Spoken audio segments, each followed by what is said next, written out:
Hi friends, welcome back to my channel. ఈరోజు recipe వచ్చేసి restaurant స్టైల్లో మటర్ పన్నీర్ మసాలా కర్రీ అండి.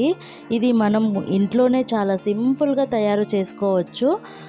ఈ కర్రీతో రోటీ, నాన్, పుల్కా, చపాతీ, రైస్తో తిన్నా చాలా బాగుంటుంది. సరే, మరి ఎలా తయారు చేసుకోవాలో చూద్దామా?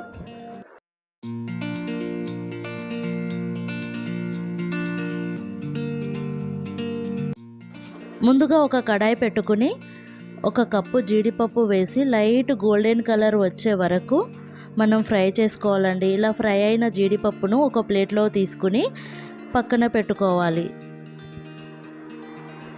అదే కడాయిలో ఒక కప్పు ఆయిల్ వేసుకోవాలి. ఆయిల్ వేడైన తర్వాత ముందుగా కట్ చేసి పెట్టుకున్న ఈ పన్నీర్ ముక్కలను వేసి మంచి కలర్ వచ్చే వరకు ఫ్రై చేసుకోవాలి. ఈ విధంగా కలర్ వచ్చిన తర్వాత మనం ప్లేట్లో తీసుకుని పక్కన పెట్టుకోవాలి. స్టవ్ ఆన్ చేసుకుని మరొక కడాయి పెట్టుకోవాలి. ఒక కప్పు ఆయిల్ వేసుకోవాలి. ఈ ఆయిల్ వేడైన తర్వాత చిన్న ముక్కలుగా కట్ చేసుకున్న ఆనియన్స్ని వేసుకోవాలి. ఒక 2-3 నిమిషాల పాటు ఈ ఆనియన్స్ని ఫ్రై చేసుకున్న తర్వాత ఇప్పుడు టమాటా పేస్ట్ని వేసుకోవాలి. టమాటాలోని పచ్చివాసన పోయి ఆయిల్ పైకి తేలే వరకు మంటని హై ఫ్లేమ్లో పెట్టి మనము కుక్ చేసుకోవాలి. ఒక స్పూన్ అల్లం ఎల్లిగడ్డ పేస్ట్ వేసుకోవాలండి. అర స్పూన్ పసుపు వేసుకుని ఒకసారి కలుపుకోవాలి. ఇలా కలుపుకున్న తర్వాత 2 టేబుల్ స్పూన్ల కారం వేసుకోవాలి. ఒక స్పూన్ జీలకర్ర పొడి, ఒక స్పూన్ ధనియాల పొడి, ఒక స్పూన్ గరం మసాలా వేసి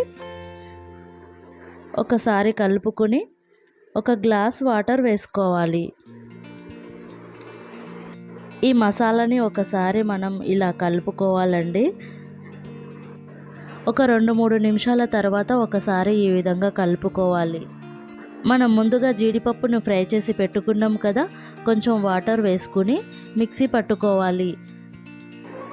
ఈ పేస్ట్ను ఈ కర్రీలో వేసుకుని ఒకసారి కలుపుకోవాలి.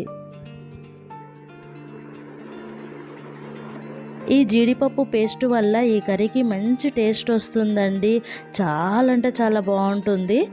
ఒక 2-3 నిమిషాల తర్వాత ఒక స్పూన్ ఉప్పు కూడా వేసుకోవాలి. ఇప్పుడు ఒక కప్పు పచ్చి బఠానీలను వేసుకుని ఒకసారి కలుపుకోవాలి అండి. ఒక అర స్పూన్ అంతా కస్తూరి మేతిని కూడా వేసుకోవాలి. మనం ముందుగా ఆయిల్లో ఫ్రై చేసి పెట్టుకున్న పన్నీర్ ముక్కలను కూడా వేసుకోవాలి. ఈ పన్నీర్ ముక్కలకు ఈ మసాలా మంచిగా పట్టేలా కలుపుకోవాలి. మూత పెట్టి మంటని మీడియం ఫ్లేమ్లో పెట్టి ఆయిల్ సపరేట్ అయ్యే వరకు కుక్ చేసుకోవాలి. కనీసం 10 నుంచి 12 నిమిషాల టైం పడుతుందండి ఈ కర్రీ కుక్ అవ్వడానికి. ఈ కర్రీని మనం మధ్య మధ్యలో కలుపుతూ కుక్ చేసుకోవాలండి. జీడిపప్పు పేస్ట్ వేసినాం కాబట్టి అడుగు పడుతుంది. ఒక 2 నిమిషాల పాటు మూత లేకుండా కుక్ చేసుకోవాలండి. ముందుగా కట్ చేసి పెట్టుకున్న కొత్తిమీరను కూడా వేసుకోవాలి. ఒక్కసారి ఉప్పు కారాలు సరిపోయావో లేదో చెక్ చేసుకుని స్టవ్ ఆఫ్ చేసుకోవడమే. అంతేనండి, రెస్టారెంట్ స్టైల్ మటర్ పన్నీర్ మసాలా కర్రీని రోటీ, చపాతీతో తింటే చాలా అంటే చాలా బాగుంటుందండి. మీరు ఇంట్లో కూడా తప్పకుండా ట్రై చేస్తారు కదా. ట్రై చేస్తే మీకు ఎలా వచ్చిందో నాకు కామెంట్లో తప్పకుండా చెప్పండి. నా వీడియో మీకు నచ్చినట్టయితే లైక్ చేయండి, షేర్ చేయండి. మరిన్ని వీడియోస్ కోసం నా ఛానల్ని సబ్స్క్రైబ్ చేసుకోవడం మాత్రం మర్చిపోకండి.